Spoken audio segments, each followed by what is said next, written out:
What up, B Squad? This is your boy JB, and we are here today with the review for Real Housewives of Potomac, Season 7, Episode 10, titled Cleaning Up the Mess. All right, you guys, so before we go ahead and get into this review, if you guys are watching this video or any other on the channel and aren't subscribed to the channel, I need you guys to do me a solid favor and stop taking me out on this date and having me pay for it at the end of it. You guys can do me that favor by liking the video, subscribing to the channel, turning your post notifications on, and also by sharing the video, you guys. And with that out of the way, without further ado, let's discuss the Real Housewives of Potomac, shall we? All right, you guys, so this episode, we cool. Nothing pissed me off in this episode. I have some questions about some things, but nothing really pissed me off. So let's go ahead and get into it. So we're gonna start up with the stuff that was just bland. Mia. Let's start up with Mia, you guys. So Mia is opening up a new joint location in I forgot where, Baltimore, DC, somewhere. I don't know where the hell it was. I wasn't listening to Mia. You guys know how I feel about lying ass Mia.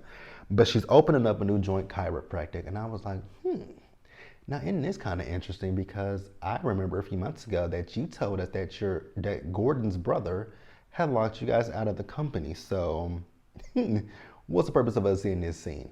I couldn't be bothered to care any less than I already didn't care, right? So Karen shows up, and I'm like, okay, Karen, you gonna show her how to be me personally, I wouldn't be the bigger person. Being the bigger person, I would have been like, Mia, girl, go to hell. But Karen showed up, and that extra Jacqueline showed up. You know, going into Potomac Season 7 and seeing the things that Mia was saying on social media about her supposed best friend, Jacqueline, I was ready to come into this season and be on Jacqueline's team. You know, support Jacqueline just because I don't like Mia.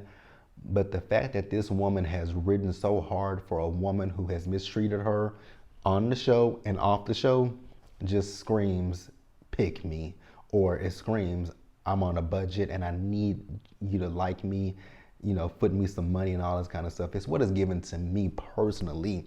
So yeah, Jacqueline can go. Like I would be remiss, if they don't invite Jacqueline back for season 8, I'm happy. And take Sharice Smart right along with her, and y'all can bring Escala back. I actually liked Escala last season. At least Escala had her own brain, and she came in it. Now I know people are gonna be like, but Escala wasn't really Robin's friend. I know that, and Mia is Jacqueline's friend. But look how she treats her own supposed best friend. She treats her like crap, girl. Ain't no way in the hell I would be friends with somebody like Mia. You got me effed up. Let's pause here and let's move forward. So the next person that I'm gonna discuss is Saturn's Rings, Zelle. So we see her, and you guys know that she's celebrating the sweet 16 of her twins, Adore. Oh God, I always forget that baby's name.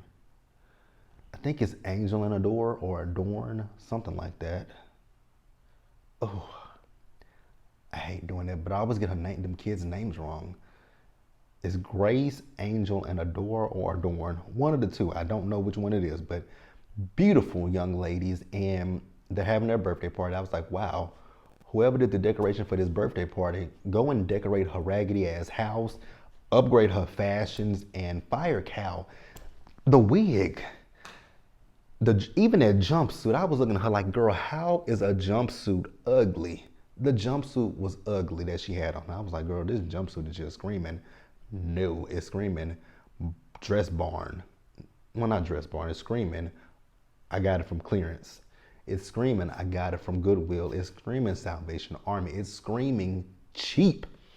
And then the wig just sits right here. Why is the wig on your forehead? Your hairline doesn't start on your forehead. Why is the wig plopped right here? It's plopped. It's plopped.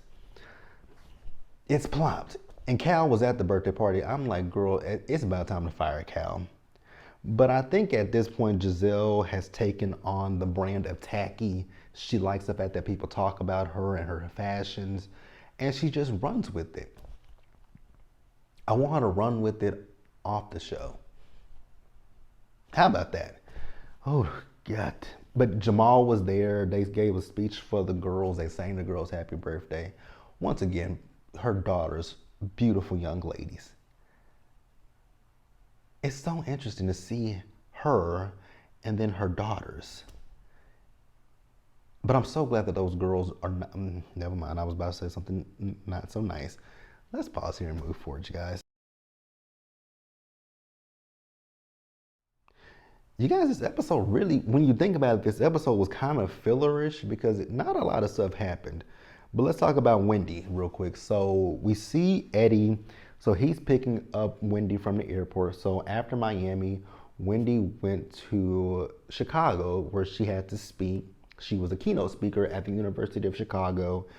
And she was a keynote speaker for something. I forgot what it was. She was the keynote speaker for, right? So he's picking her up, and that was really it, you guys.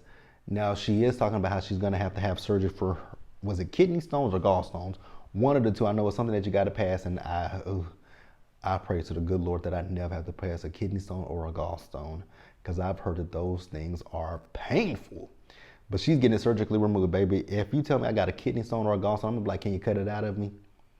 Cut it out, because I don't want to pass it. Cut it. Cut my body open and take that hoe out. Do whatever you got to do so that I don't have to feel it, because oof, oof. And from what I've heard, aren't they like really small? Like they're really small, kidney stones and gallstones. They're very small. I would tell the doctor just to cut it out. Like I'm not passing that. I'm not passing that. Because I don't like pain. I really truly don't like pain, you guys. But yeah, that was really all I got from Wendy. So let's pause here and move forward.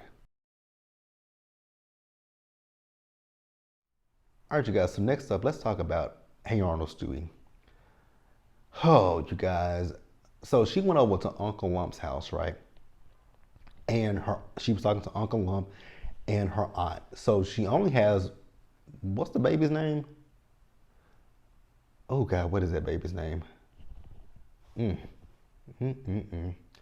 What is her child? I know Dean. Dylan? Is that his name, you guys? Correct me if I'm wrong. I believe his name is Dylan because I know they both have D in their names.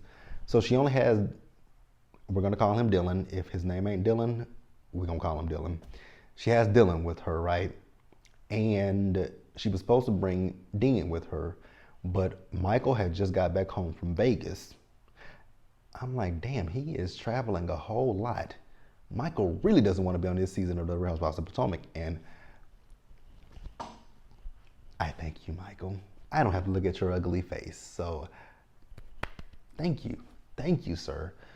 So she said Michael had just got back home, and she and Michael had gotten into it because Michael wanted to spend time with Dean. I was like, excuse me? What? Girl, you're stupid. Ashley is stupid. Like, he wants to spend time with Dean, but you got two kids with her, Dean and Dylan, but you only want to spend time with the oldest one. Make that make sense. Why not spend time with both of your sons? Actually, didn't she say that he was? Didn't see what is the order of events in this situation, right? Because when she was in Miami, he had Dean and Dylan. But then if you go back to before they went to Miami, Michael had the vasectomy and Michael went to Vegas, right? He had been traveling after he had that damn vasectomy. Girl, none of this shit makes sense, and that's why I say Ashley is lying through her big fat forehead. So Ashley is talking about, the relationship. They argued with each other, and Dean had to tell them to stop. Now that's a problem when your infant child is telling you, your toddler is telling you to stop arguing, right? So then Ashley starts to cry, talking about, I have to raise these boys. Did you not think about that when you had kids with him? Like, let's put aside the divorce. Let's just put aside the fact that you are allegedly going through a divorce. Let's just talk realistically when it comes to you and Michael. You're 34, 35 years old, right? Michael is in his 50s or 60s. Michael is up in age. So Michael God forbid, but I mean, Michael's getting on up in age. So the likelihood of him being around when those boys turn 18, it's very slim.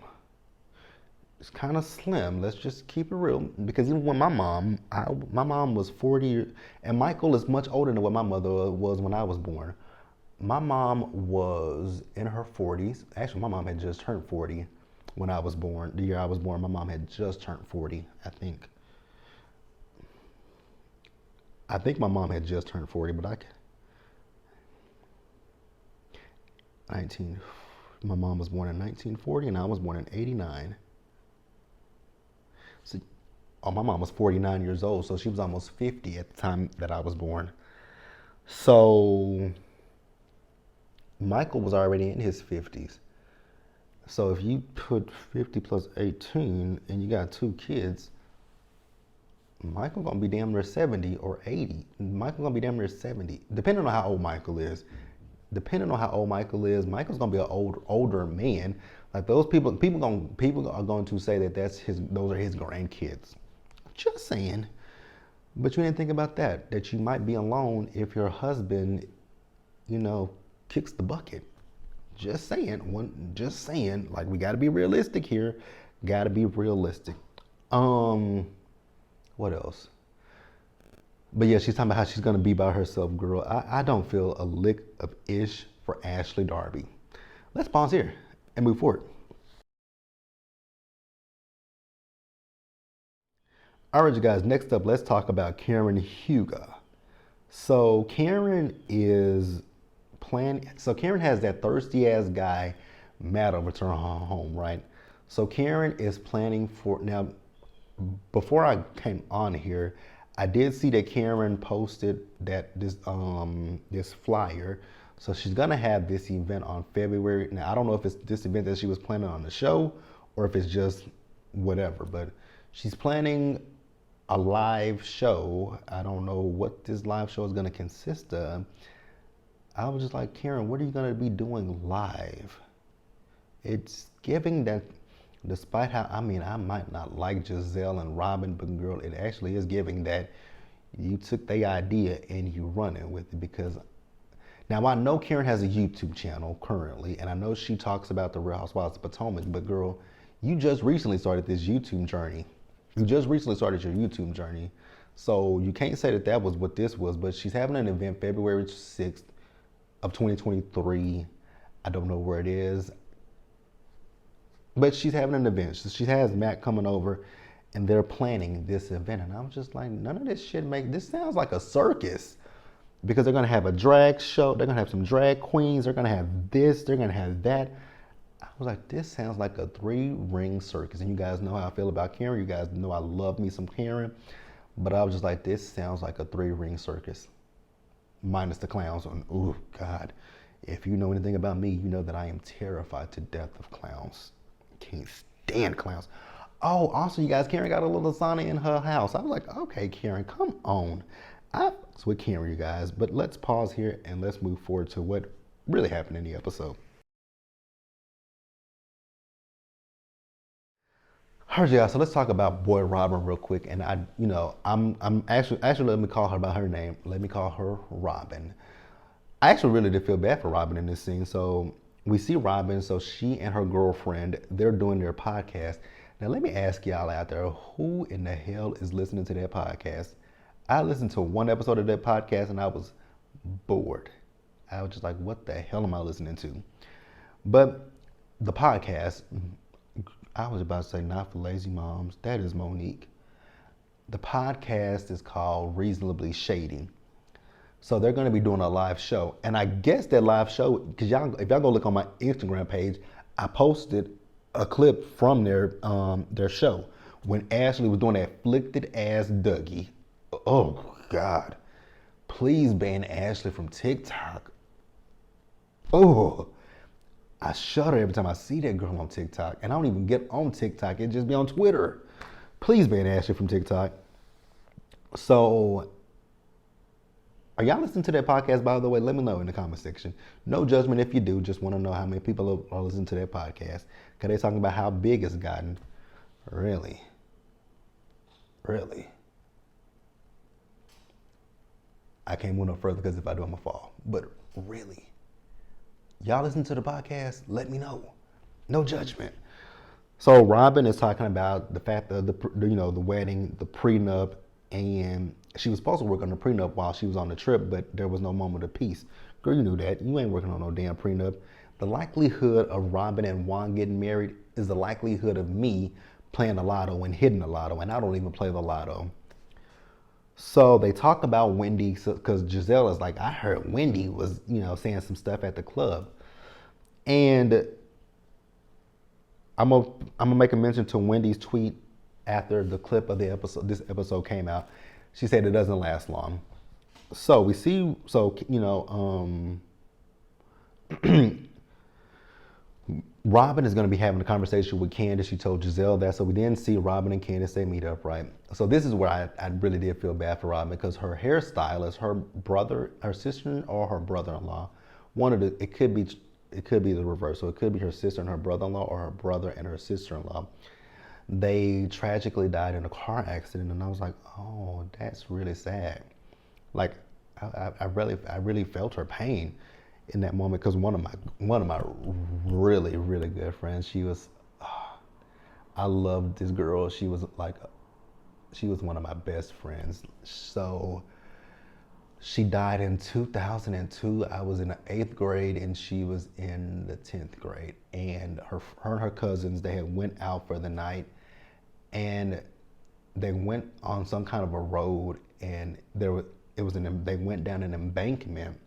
And my friend was in the back seat of the car. Everybody was fine with the exception of my friend. She was in the back seat of the car. She didn't have a seatbelt on. And then when they went down the embankment, she was ejected from the car and it threw her. And it's been 2000. That was 2002 when she died, and it still hurts me to say that sometimes because I really did. That was my girl. We went to church together. We sang in a choir together. Me and her were really, really, really good friends. I miss her still. I really miss her. Rest in peace, Ashley. Really miss you, boo. Really, really miss you. She was 15, I think. Yep. Cause she went to school with my cousin. I miss my girl. Miss my girl. So I understood how Robin felt, and her and Candace, they talk about the recording, and they were able to move forward, right? I didn't realize that Candace and Robin were as close as they were, but hey, that's that. Let's pause here and wrap up the episode, you guys. So you guys, let's talk about Candace. So Candace has now earned her MBA from Howard University, so congratulations to her. She's going to be having a party to celebrate. She tells Chris that she's waiting for her period, but later in the episode she told her she took a pregnancy test and she wasn't pregnant. So we saw Candace as she picked up that mean ass Dot from the airport, and she told Dot about how she missed her period, right? And so Dot was like, oh, well, that's gonna change up some things with you and Chris, right? Y'all won't be cussing as much. And Candace was like, no, we'll be cussing still. Kids know, girl, no, don't say kids know, because baby, kids don't know. Kids will cuss, and you have to tell them that that's not the right thing to do. Trust me, I know. I know from experience. So we see the party. Candace, that hair was okay, but God dog it. That hair was okay, but I just really wanted Candace just to pull that wig back about a few inches off of her head. So everyone is showing up everyone was invited with the exception of Mia, her representative, Saturn's rings, and Hey Arnold Stewie. So Robin is coming with that terrible ass hair. I just don't understand what this is. This bird's nest is on Robin's head. I just don't understand it. Wendy came, Karen came, Charisse was there. I'm so sick of Charisse already. I'm going off of memory because my phone just fell on the floor with my notes in it. I don't feel like bending down to pick it up. So, what happened? Robin and Wendy had a conversation, right? And I was like, not Robin, but Wendy, girl, why did you apologize to Robin? Robin would have never gotten an apology out of me, right? But she apologized to her for, the dissolution of their friendship. I was like, girl, I would have told her to kiss my ass. Robin gave some kind of an apology, and that's what Wendy is saying. It didn't last. It doesn't last long because she gave her a hug, right? So Karen asked Robin when is the wedding date. Robin says that they are going to be having a small, intimate wedding. Girl, that wedding is never going to happen. Like I said earlier, the chances of that wedding happening is about the same amount of chances that I have of winning the lottery, and I don't play the lottery. So good luck to you with that one, Robin. She says she wants it to be intimate between her, her roommate, and her sons. Y'all niggas ain't getting married. Y'all niggas are not getting married at all. It is 2022, girl. Gay marriage is legal. What are you waiting for? These are jokes, by the way, you guys. So then we see Candace. So Candace talked to Karen, and she apologized to Karen about the comment that she made about her and her going out of town with guys, right? She said she vehemently denied it because she just didn't remember it, but a producer told her, and so she apologized to Karen. And Karen accepted it. But the thing that bothers me is the fact that Ashley's big fat ass, big fat head ass, that came out all wrong.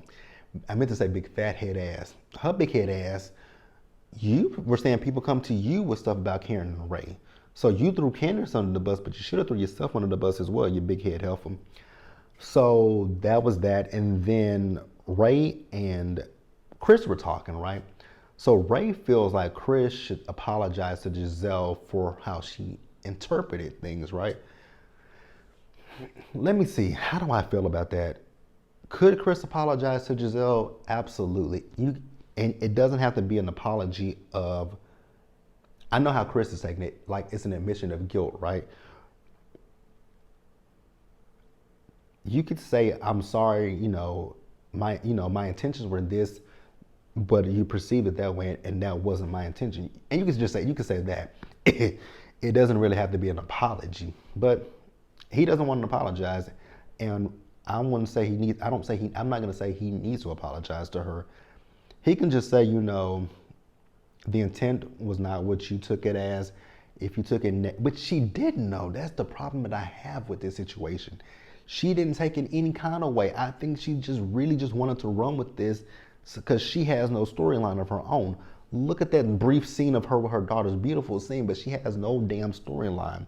So that's that. But Chris got pissed off, and I didn't blame Chris for getting pissed off, but let me know what you guys thought about the episode overall. Drop down in the comment section, subscribe to the channel, turn your post notifications on, share the video, you guys. And if I did leave anything out, we can discuss it in the comment section, but I don't think I did. I think I hit everything that I needed to talk about. But yeah, I'll see you guys in the next one. Stay safe, take care of yourselves, you guys. Wash your hands, be blessed, and I'll see you guys later. Bye, you guys. So later on today, you guys will be seeing, it's Monday when I'm recording this. So later on today, you guys will be seeing episode 2 of The Real Housewives of Miami. I'll catch you guys then.